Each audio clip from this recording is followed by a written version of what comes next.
have two problems that no one is talking about, and today we're gonna solve them both. Issue number one, no, the camera's not leaning, no, the camera's not tilted or crooked. My Philly fig has grown so large that it's starting to lean over. Issue number two, nobody's talking about when your bird of paradise is touching the ceiling. What are you supposed to do? So first I want to say these are good problems to have. This means you're a good plant parent. So if you have these issues or want to have these issues, because let's be honest, these are signs of good plant parenting. Your plants are growing large. What's up, y'all? Welcome to the most lit plant page ever. Be sure y'all like, be sure y'all subscribe. Okay, back to the video. So in today's video, we're gonna solve both these problems. If your plant or tree is leaning over, and what do you do when your plant is touching the ceiling? Because we don't want to stunt the growth. We just want to help and improve and continue this growth process. So let's get started. Now I want to answer a lot of questions as far as the whole idea or thought process that fiddly figs are so hard to maintain. Honestly, they're not. Write down these three basic tips. Number one, lighting. Be sure you have indirect lighting. I choose, a south-facing window. I live in the Los Angeles area, and so, those are for all the people that want to know exactly what, jurisdiction I'm in. Number two, soil. Let's keep it really simple. I use cactus palm. You can use a chunky soil base, but something cactus palm chunky soil base. That's it. You can literally go to Home Depot and get the cactus soil and plant it in there. Keep it simple. Tip number three, watering schedule. Create a consistent watering schedule. I use an app called Planta. It reminds me of water every time it's time to water. It's usually around every 5 to 6 days. That is it. Problem solved. It's not that hard. Here's where all the problems come to play. You want to put your fiddly fig in a dark corner because it's chic, because it meets the feng shui or it matches the aesthetic. These are living things, okay? They're not worried about aesthetics. They're worried about survival. So if you're worried about the aesthetics and, oh my God, my fiddly fig is dying, does it have light? Are you watering it consistently? Is it by a fan or something blowing on it? I mean, honestly, these are common things, but they're not common because this is the whole idea of fiddly figs are hard to maintain when they're actually not. I'm here today to kill that whole stigmata, and look, we have thriving fiddly figs that the problem I'm having is they're growing so fast that they're leaning over. Okay, let's get to the point.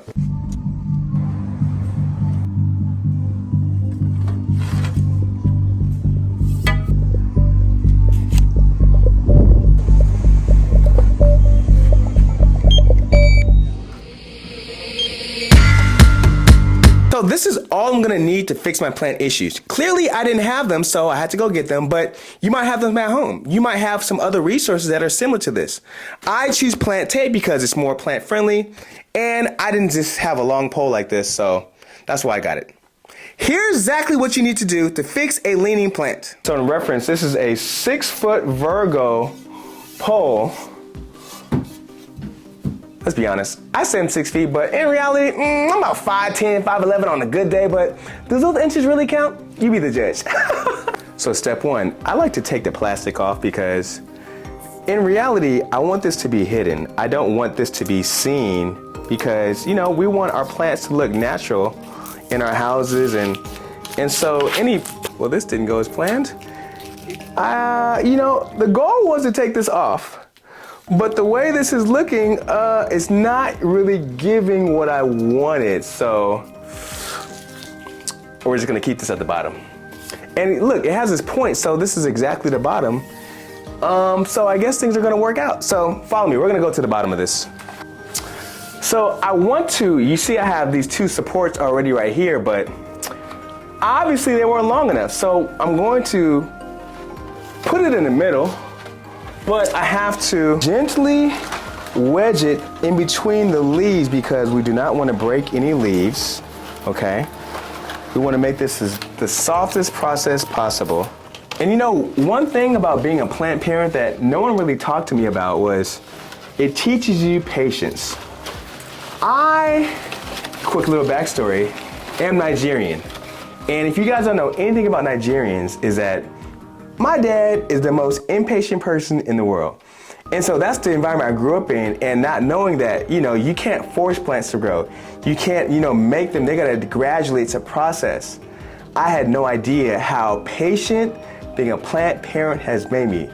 I'm truly grateful about that experience, honestly. Like, even now, just being careful and gentle as I'm just, you know, meticulously, with big words, oh, here it is. As I'm meticulously adjusting, oh, see, look, you see that? It was holding on. I am meticulously adjusting the plants. Okay, so now, you see the stake is in the middle. I'm holding it. If I don't hold it, this is what happens. You see how it comes down? The stake is gonna hold it up, and I'm gonna wrap the plant tape. See, you see why it's so important to have plant tape? Because you're gonna wrap it around. Hold on, let me get that. So look, here's a better angle of how fast it's growing and how much it needs support. I'm holding on to it right now. If I don't hold on to it, look at that. So you see the need for the support system and the plant tape. So let me hold on to this. Ooh. I don't suggest doing this one-handed. I suggest, you know, maybe getting some help.